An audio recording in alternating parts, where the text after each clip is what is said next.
मेरा सवाल बहुत सात्विक था, लेकिन राजनेताओं के साथ एक बड़ी समस्या होती है, वो कहीं ना कहीं से खूंटे से बांध देते हैं लाके भैंस को। कहते नहीं, खूब भैंस तो यही बंधेगी।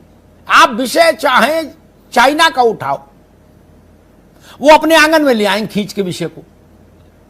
कोरोना को उठाओ तो ले आएंगे, किसी का उठाओ वो अपने आंगन में ले आएंगे, कहेंगे हम तो यही खेलेंगे। जैसे हरियाणा की तरफ जाओ तो ट्रक के पीछे लिखा होता यूं तो ऐसे ही चालेगी। तो ऐसे ही राजनेता है, उनकी एक अपनी सहज स्वाभाविक गति है। जावेद भाई, मेरा सवाल था, सुप्रीम कोर्ट ने कहा कि भाई इनको हम टीचर नहीं बनाएंगे, अब शिक्षा मित्रों को। ठीक है, सुप्रीम कोर्ट पे बस नहीं, उसका आदेश मानना भी है, ठीक है, सिर बात है। लेकिन किसी भी राज्य सरकार को इस पर कोई अदालत रोक नहीं लगा सकती कि हम उनको एक नया नाम दे दें और चाहे जितना मानदेय तय कर दें। सरकार मानदेय कितना दे, इस पर कोई अदालत निर्णय नहीं कर सकती ना, ये सरकार का प्रेरोगेटिव है। क्या हम ऐसा नहीं कर सकते जी? जो शिक्षा मित्र अभी तक समायोजित नहीं हुए पूर्णकालिक अध्यापक में, सहायक शिक्षक में, उनके लिए एक बेहतर मानदेय के साथ एक सम्मानजनक व्यवस्था। जावेद भाई जी, देखिए अमिताभ जी, जो आपने कहा, मैं बहुत क्षमा के साथ कि आप पंच हैं इस समय हमारे जी, और पंच वो भी फरखाबादी हो तो फिर क्या कहना है।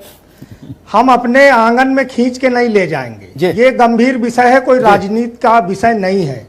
ये बच्चों के भविष्य का विषय है, जो हमारे शिक्षा मित्र हैं उनके भविष्य का विषय है। निश्चित रूप से आपने जो बात कही है, एक तरफ अगर घना अंधेरा छटा है तो दूसरी तरफ घने अंधेरे में कितने कितने शिक्षा मित्र जो है उसकी चपेट में आ गए हैं। ये सरकार की जिम्मेदारी है, सरकार का कर्तव्य है कि जिन्होंने वर्षों सेवा की है, अपनी स्थायी नियुक्ति के लिए इनके साथियों ने कितने लोगों की जीवन लीला समाप्त हो गई है। ये वही भारतीय जनता पार्टी है। मैं राजनीति नहीं कर रहा हूं, लेकिन विधानसभा चुनाव में मोदी जी ने क्या कहा था कि शिक्षा में, अमित शाह जी ने क्या कहा था कि 24 घंटे में हमारी सरकार बनते फैसला होगा। तो क्या इनको सेवा मुक्त करने के फैसले की बात थी? आज सरकार की जिम्मेदारी है कि माननीय सुप्रीम कोर्ट के फैसले के बाद ये भर्ती का रास्ता खुला है, एक तरफ घना अंधेरा छटा है, तो दूसरे हमारे जो शिक्षा मित्र साथी हैं ये घने अंधेरे में ना जाएं, इनका भविष्य अंधकार में ना हो।